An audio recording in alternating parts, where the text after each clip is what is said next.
Welcome to another weekly Friday chat, long-term care Medicaid planning edition. Sounds exciting, I know, but it's important to talk about, so let's jump into it. So this week I want to take a break from the investment markets, inflation, the Fed, and all that stuff, and talk about something really important which can have a traumatic impact on the success of retirement and the assets that you leave to heirs.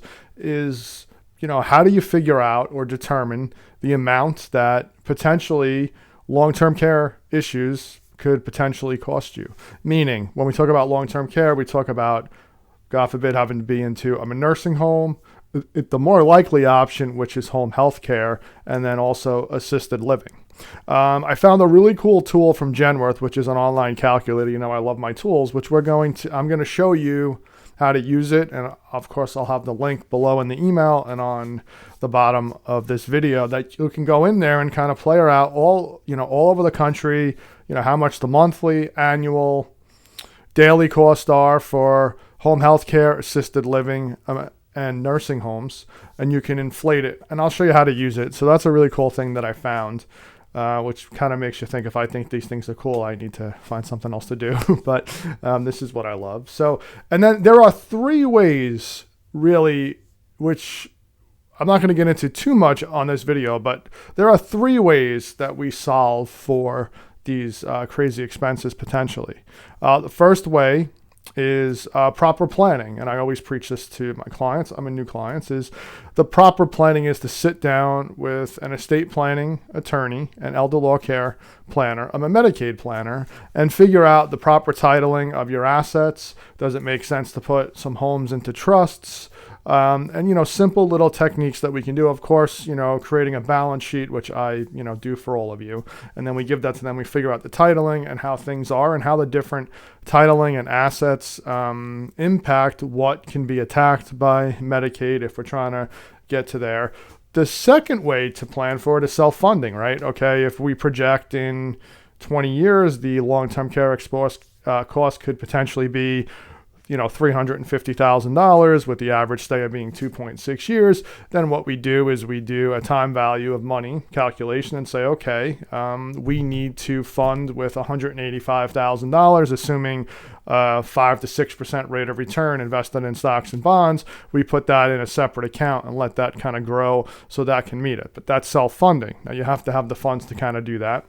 And then the third way is transferring the risk to an insurance company by buying long-term care insurance. That is a lot more problematic now than it used to be because there are very few insurance companies left that even offer long-term care insurance. The premiums are not guaranteed, which means that they can raise and they will raise them on you. I have clients, and when my dad was doing this, we had clients who purchased long-term care insurance policies in the 90s. And those policies had 100% price increase. And I'm not joking, 100%. So if they were spending $3,000 a year, they got a bill saying, hey, your premium is going to go up to $6,000 and so on and so forth. So those are the three ways to kind of do it. Just wanted to kind of lay that out there. If you have any questions or kind of need some help on this, just, reach out to me. We'll, get together and start planning and start talking about it. But now I want to jump into the calculator tool from Genworth and take you on how that works.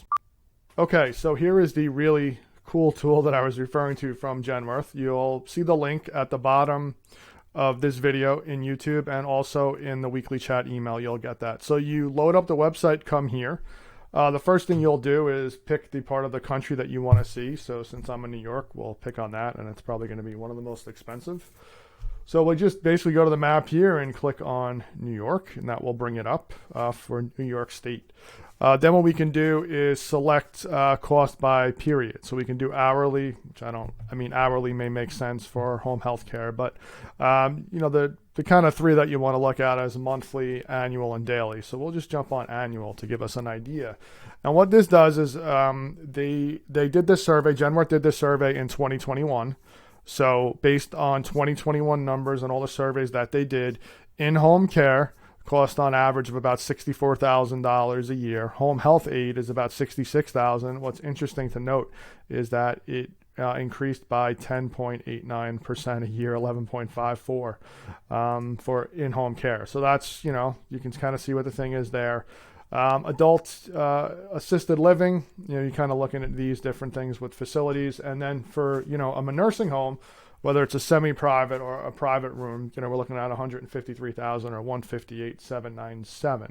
You can also click on monthly, and then it'll show you, a lot of people look at it monthly. Okay, if you have benefits or long-term care policies, monthly or daily kind of makes some sense. You can say here, for a private room in 2021, it's $435 a month for a nursing home, and these are the other numbers. One thing that I highly recommend is we can inflate it. So we can go out, let's say 10 years, and change of annual inflation. If you want to do 5%, which is probably closer. So what this is saying is that the annual cost, if God forbid anyone needs to go into a nursing home. Now, I know all of you are saying, or I've heard from a lot of you, especially the men, if I need to go to a nursing home, just drive me off a cliff or put a pillow over my face. But let's assume that that your family members do not kill you off and you or your spouse needs to go into a nursing home. These are the kind of estimated costs that we could have. So I thought this was a really neat tool. You can take it out 10 years. You can take it out 20 years. And you can say, okay, so the average cost in 20 years could potentially be about $400,000 a year.